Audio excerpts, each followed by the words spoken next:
पुनीत जी, मैं आपसे कुछ प्रश्न पूछना चाहूंगी क्योंकि अब कार्यकाल बिल्कुल अंतिम चरम पर है। ऐसी स्थिति में कल शाम को मेरी आपसे बात हुई थी क्योंकि अवैध निर्माण और अतिक्रमण पे तो काम हुआ ही नहीं, ग्रेटर ने काम किया ही नहीं, बिल्डर और अमीर हो गए, गरीब आदमी और गरीब हो गए।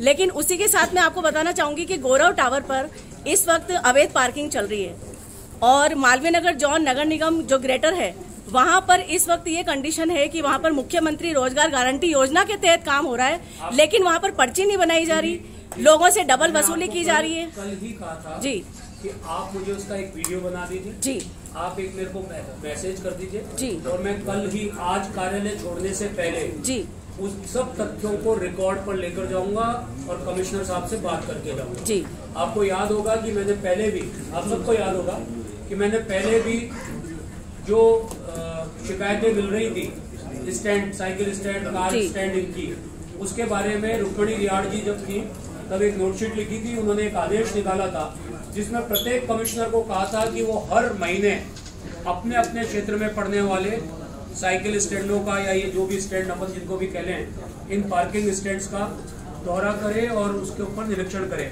उसमें कुछ लोगों ने काम किया, कुछ ने नहीं किया है काम, जहां भी कमी रही होगी। इसलिए मैंने आप लेट आई हैं दीदी, मैंने कहा था कि हमारा कार्यकाल समाप्त हो रहा है, हमारी जिम्मेदारी समाप्त नहीं जी।